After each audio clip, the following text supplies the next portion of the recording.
कि भारत साधनों की कमी से नहीं जूझ रहा, साधकों की कमी से जूझ रहा है। यानी हमारे पास ढेर सारे वेज हैं, बहुत तरीके हैं।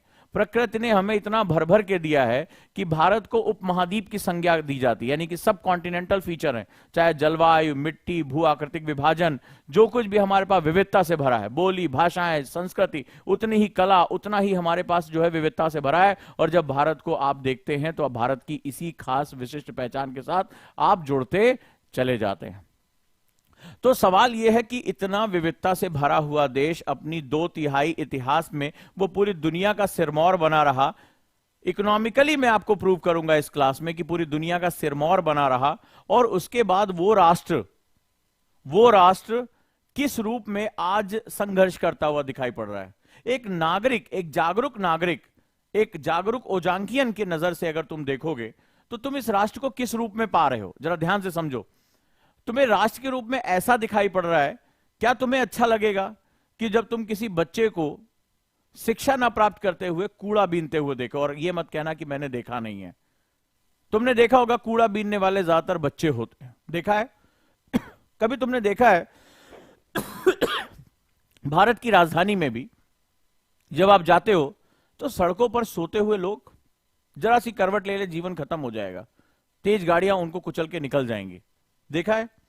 तुम्हें क्या लगता है, अगर हम एक भारतीय और अगर हम एक संवेदनशील भारतीय हैं, कर्तव्यनिष्ठ अगर हम इंडियन हैं, भारतीय हैं, तो क्या हमें वो चीजें उद्वेलित नहीं करती हैं? क्या हमें टच नहीं करती? हो सकता है हम अपने मोबाइल में बहुत खोए हो सकता है आई डोंट केयर का हम जो है नारा लेके चल रहे हैं, व्हाट द हेल हम इसके बारे में बात कर रहे हैं, हमें इसके बारे में बात नहीं करनी है। लेकिन सवाल कुछ और है।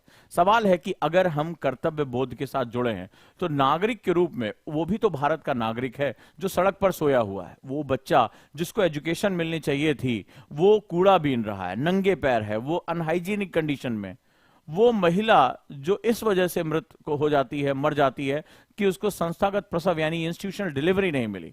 मुझे आप बताइए, क्या ये चीजें हमारे अंदर संवेदना पैदा करती हैं? क्योंकि इसके बिना तुम आगे पढ़ाई नहीं कर पाओगे। मैंने आपका टाइटल दिया है कि अगर ऐसे पढ़ोगे तभी आईएएस बनोगे, और आईएएस बनने के लिए आपको लगा होगा कितने घंटे? क्वेश्चन है कितनी बुक्स? तो मेरा प्रश्न है, 13 लाख बच्चे फॉर्म भरते हैं, क्या उनके पास किसी संसाधन की कमी है? बुक्स भी हैं, टीचर्स भी हैं, क्या नहीं है उनके पास?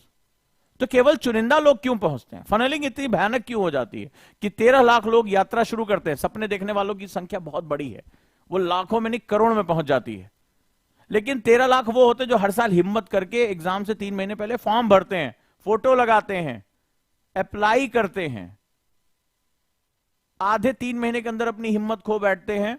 सिर्फ 6 लाख लोग एग्जाम देने पहुंचते हैं, उसमें से भी सेकंड वाले पार्ट, मतलब कई लोग तो फर्स्ट पेपर देने के बाद ही घर लौट जाते हैं, वो भी अच्छी खासी संख्या है।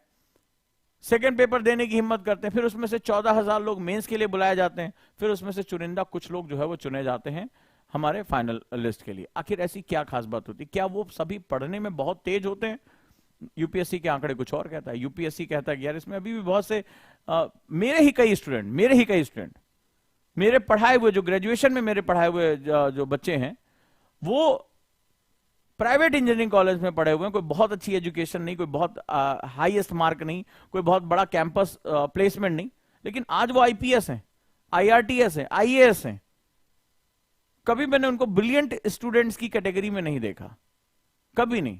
वो तो अपने इंजीनियरिंग के 3rd ईयर तक ये सोच रहे थे कि जीवन में आगे करना क्या है, यही नहीं पता था। यही था कि किसी तरह 20-22 हजार रुपए की नौकरी लग जाए, और आज वो पूरी चीजों को बदल देते हैं। तो आखिर ऐसी क्या खास बात है? एक बात ध्यान रखना, यहां जो मैं आपसे बात कर रहा हूं जिजीविषा यानी कि लड़ने की शक्ति, ये पहला हमारा स्टेप है जो हमें लेकर जाएगा। और अगर मैं बार बार कह रहा हूं, अगर आप ये चाहते हो कि 2-3 साल की लंबी यात्रा जो कि यूपीएससी में आपके लिए सबसे जरूरी है, अगर आपको किसी ने ये मंत्र फूंक दिया कि साल भर में आईएएस बन जाओगे, तो पहले ये मंत्र उसी के मुंह में फूंक के चले आओ कि भैया सबसे महत्वपूर्ण, अगर आपको इतने समय तक टिकना है तो आखिर टिकने का रीजन क्या होगा? टिकने का रीजन जो होगा, कैसे, मतलब ठीक है मेरी आज बातें सुन ली, कल किसी और की बात सुन ली, तो सवाल है कि टिकोगे कैसे? टिकोगे तब, आगे बढ़ोगे तब, जब तुम्हारे पास कोई कारण मौजूद होगा इस लड़ाई में टिके रहने का। युद्ध का एक नियम होता है, there is a rule for, एक जो लॉ होता है वो एक वॉर का लॉ होता है, लॉ ऑफ वॉर जिसे हम लोग कहते हैं। वो ये होता है कि युद्ध में बहुत से लोग उतरते हैं, कुछ शहीद हो जाते हैं, कुछ भाग जाते हैं और कुछ डटे रहते हैं। इतिहास गवाह है कि डटे रहने वालों का ही जो है वो युद्ध रहा है। ठीक है, वो युद्ध उन्हीं का रहा, विजेता राजा वही कहलाए, इतिहास उन्हीं के हिसाब से लिखा गया जो अंत तक डटे रहे। यानी इसकी सबसे खास बात है अंत तक डटे रहना। राइट, अंत तक डटे रहना, लास्ट तक जुटे रहना। तो कैसे जुटे रहोगे? अब जो बात कहने जा रहा हूं, मान लो आज तो तुम जोश में शुरू कर दिए, 3 महीने बाद, 5 महीने बाद, 6 महीने बाद, या कोई 5-6 महीने से तैयारी कर रहा होगा, मुझे ईमानदारी से बताना, क्या ऊर्जा में आज कमी नहीं दिखाई पड़ रही है? क्या डिसोरिएंटेशन नहीं दिखाई पड़ रहा है? कहां जाएं, क्या करें, कैसे पढ़ें, कुछ समझ में ही नहीं आ रहा है। तो वो एनर्जी में डिप्लीशन होता क्यों है? वो इसलिए होता है क्योंकि हम जब कभी अपनी लाइफ में उद्देश्य से भटक जाते हैं तो हम कुछ नहीं कर सकते। जब हम उद्देश्य से डिस्ट्रैक्ट हो जाते हैं तो हम कुछ नहीं कर पाते हैं। उद्देश्य क्या होता है? यहां उद्देश्य क्या होगा? आईएएस बन जाना तुम्हारा उद्देश्य नहीं। यहां उद्देश्य है तुम्हारा भारत और भारत की चुनौतियों को समझना। यह बहुत महत्वपूर्ण विषय है और यहीं से हमारी बात शुरू होती है, क्योंकि जितना तुम अपने कर्तव्य बोध के साथ जुड़ते चले जाओगे, अपनी ड्यूटीज के साथ जुड़ते चले जाओगे और समाज के प्रति संवेदनशीलता जब लेकर आ पाओगे, तभी तुम वास्तव में इस पूरी कहानी से जुड़ पाओगे। बहुत महत्वपूर्ण विषय है, बहुत महत्वपूर्ण है ये। यानी यूपीएससी में अगर आपको देर तक टिकना है, और मैं फिर से कह रहा हूं, लिख लो आज इस मेरी बात को, जो यहां टिकेगा वही जीतेगा। ये जितना तुम्हारा भ्रम है कि टॉपर है, गोल्ड मेडलिस्ट है, आईआईटी से पढ़ा है, फलाने से पढ़ा है, इंटरव्यू में इस बार बहुत से बच्चे आईआईटी से आए, उनका फाइनल लिस्ट में सिलेक्शन नहीं हुआ। पिछली बार भी आए थे, नहीं हुआ। और ऐसे बच्चे का सिलेक्शन हुआ जिसके बारे में हम खुद ही घबरा रहे थे कि इसका होगा कि नहीं होगा। वो हमें पता होता ना, क्योंकि हम तुम्हें उस बाल्यकाल से देख रहे होते हैं। तुम तो शाइन होने के बाद देखते हो, हमें उसका डर उस समय भी दिखाई पड़ेगा। सर मेंस निकलेगा कि नहीं निकलेगा, सर प्री में फंस रहे हैं, सर इंटरव्यू में डर लग रहा है, सर एक गलत जवाब देके चले आए तो पीठ नहीं हो जाएगा यार, टेंशन ना लो, ठीक लग रहा है।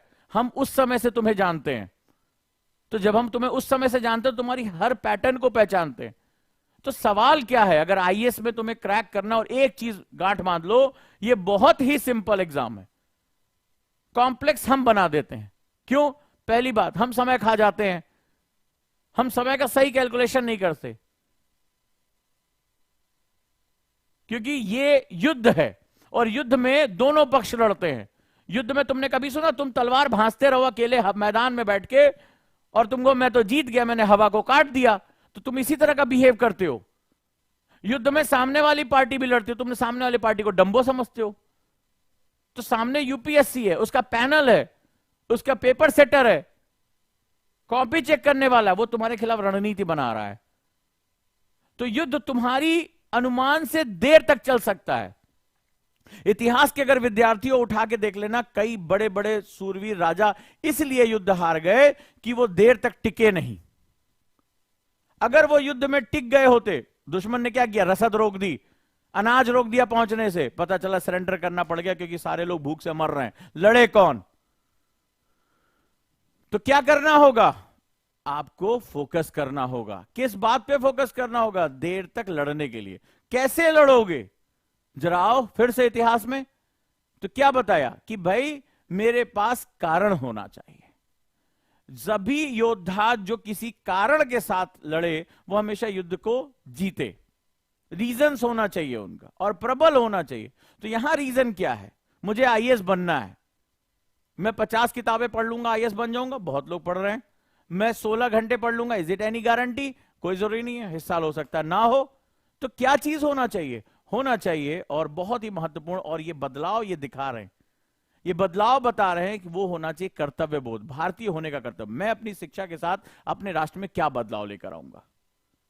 तो आज से कुछ महीने बाद जब तुम्हारी एनर्जी खत्म होगी, जब सब्जेक्ट घचपच करने लगेंगे, जब सब्जेक्ट परेशान करते हैं, कौन कहता है कितना भी अच्छा टीचर पढ़ा ले यार, अंत में तुम्हारे दिमाग में परेशानी आती, तुम कह नहीं पाते किसी से। मैं कह रहा हूं तुम्हारे सामने, उलझन होती, मन करता किताबें उठा के फेंक आऊं, जला दूं, नहीं समझ में आ रहा है क्यों हो रहा है इकोनॉमिक्स में ऐसा, क्यों भारत की विदेश नीति ऐसी हो रही, मेरे को नहीं समझ में आ रहा है। मैं इंटरनेट खोलता हूं, किसी के विचार अलग हैं, मैं न्यूज़पेपर एडिटोरियल पढ़ रहा हूं, वो कुछ और कह रहा है।